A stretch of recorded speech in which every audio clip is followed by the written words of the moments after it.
Exam hall में ऐसा 36 mark का क्वेश्चन आया तो आंसर लिखने से पहले आप इसे डिकोड करना सीखें। क्वेश्चन डिफिकल्ट नहीं है, आप उसको एक साथ पढ़ रहे हैं।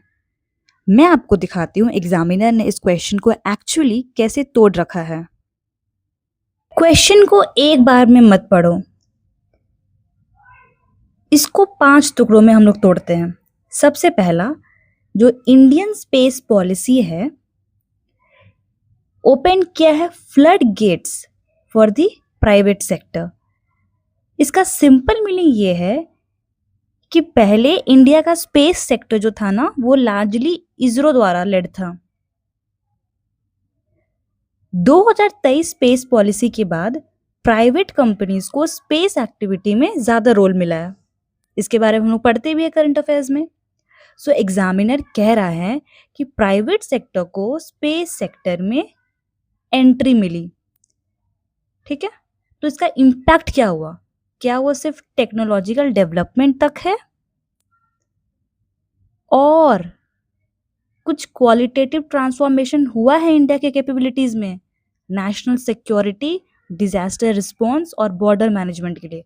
मतलब वो कह रहा है आपको क्लियरली कि प्राइवेट सेक्टर के आने से जो ट्रांजिशन, जो चेंजेस हुआ है, क्या वो सिर्फ टेक्नोलॉजी तक लिमिट है या फिर कि कोई हमें बड़ा बदलाव दिखा है, कोई चीज़ की इम्प्रूवमेंट हुई है। अब क्या इम्प्रूवमेंट हुई है? एग्जामिनर क्लियरली आपको बोल रहा है कि अगर आपको इम्प्रूवमेंट हुई है, आपका आंसर येस है, तो अपने आंसर को लिमिट करिए ये national security 1, number 2 disaster response and number 3 is border management. यहाँ तक अगर आप समझ गए हैं क्वेश्चन को, दैट मीन्स आप फर्स्ट पार्ट ऑफ क्वेश्चन, ये 36 मार्क का क्वेश्चन का, आप इजिली आंसर लिख लोगे। इस सेकेंड पार्ट में अभी नहीं जाना है, हम लोग पहले इसी क्वेश्चन को देखते हैं कैसे लिखेंगे। तो हम लोग ने मेन थीम आइडेंटिफाई कर लिया, स्पेस पॉलिसी 2023 प्राइवेट सेक्टर, क्या ये टेक्नोलॉजी के बियॉन्ड भी बातें करता है? तो इस तरह से आपका इंट्रोडक्शन और फर्स्ट पार्ट ऑफ क्वेश्चन बनेगा। एक्चुअल डिमांड क्या पूछा गया है? क्या सिर्फ टेक्नोलॉजी डेवलपमेंट तक है? नहीं, national security, disaster management, border management, ये सब में भी प्राइवेट सेक्टर के पार्टिसिपेशन से हमें चेंजेस देखने को मिला है।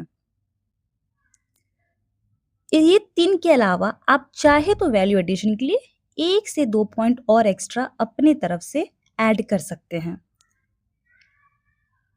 अब देखिए, अब सिर्फ इंडिया के पास ना टेक्नोलॉजी ज्यादा हो गई है, नहीं, बल्कि इंडिया की कैपेबिलिटी, उसकी कैपेबिलिटीज है ना, उसका भी नेचर चेंज हुआ है। पहले क्या था? सैटेलाइट इमेजेस अवेलेबल थे, लेकिन अब सैटेलाइट इमेजेस हो गया, एआई हो गया, आपके ड्रोन्स हो गए, प्राइवेट सैटेलाइट्स हो गए, सब रियल डाटा कंबाइन हो रहा है। ये हमारी क्वालिटेटिव इम्प्रूवमेंट आई है।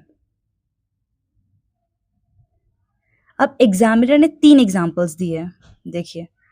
पहला, ड्रोन स्वार्म टेक्नोलॉजी। एक बार मैं इसको क्लियर करती हूँ। Drone swarm technology, satellite based communication और जीएसएलवी प्रोग्राम का सिग्निफिकेंस।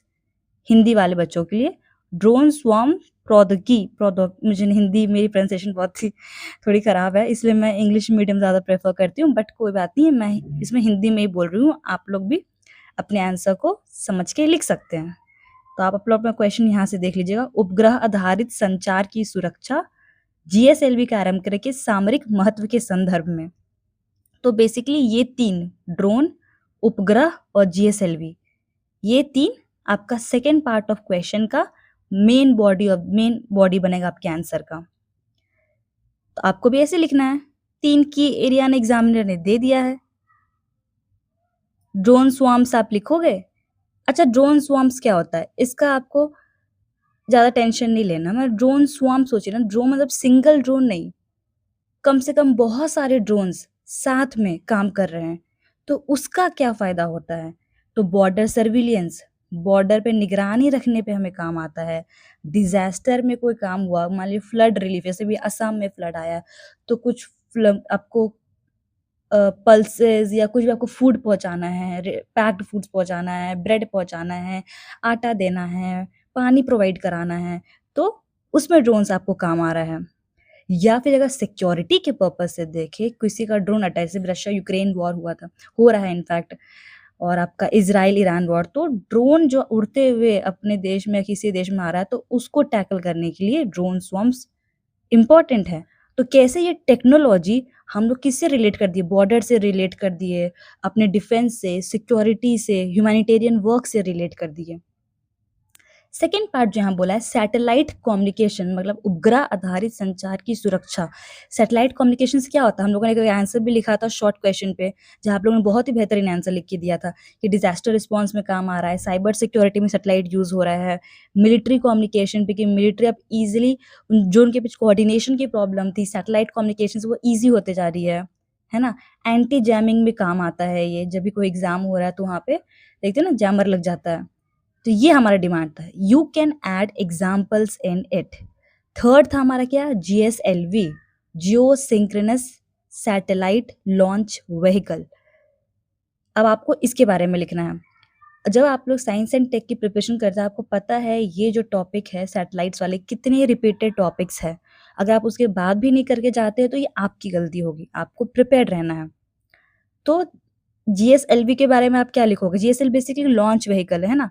तो आपको उसका स्ट्रैटेजिक सिग्निफिकेंस, देखिए यहाँ पे क्वेश्चन पे सिग्निफिकेंस पूछा गया, तो आपको सिग्निफिकेंस ही लिखना है। इसमें क्या है कि जो भारी-भारी सैटेलाइट्स होते हैं, आप उसको लॉन्च कर सकती है GSLV के थ्रू। कम्युनिकेशन में काम आता है ना?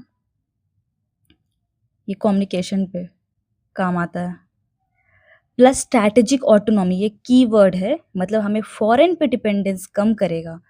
देखिए फॉरेन डिपेंडेंस कम करता है, हमारे नेशनल सिक्योरिटी में हेल्प करता है। ये मैं से आपको स्केलेटन बता रही हूँ, इसके अंदर के पॉइंट्स आपको खुद से लिखने हैं जो आपको समझ में आता है। मैं आपको यहाँ क्वेश्चन डिकोड करना बता रही हूँ कि कैसे ये हार्डर लुकिंग क्वेश्चन को आप इजीली समझ सकते हैं एग्जाम हॉल में। अब वे फॉरवर्ड, आपने इतने बता दी, ये चीज़ ये है, चाहे तो आपको चैलेंजेस भी लिख सकते हो, उसके बाद आप सोल्यूशन बताओगे।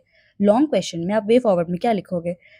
3 पार्ट में, यानी कि एक साथ 1, 2, 3, 4 लिख दिए, नहीं, क्योंकि 3 वे में पूछा तो आपको भी 3 वे में बताना, सिक्योरिटी, डेवलपमेंट, इनोवेशन।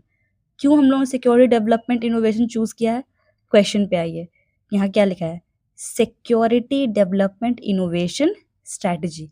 इसलिए हम लोगों ने वे फॉरवर्ड में सीधे क्वेश्चन से पिकअप किया वर्ड्स और हम लोग बताएंगे। तो ये कुछ पॉइंट्स है, इसको आप देख लीजिएगा कि क्या-क्या लिखना है। ये सारे पॉइंट्स आप या तो स्क्रीनशॉट ले लीजिए, फिर स्क्रीन पॉज करके ये पॉइंट्स देख लीजिए, ये आप पॉइंट्स लिखोगे वे फॉरवर्ड में।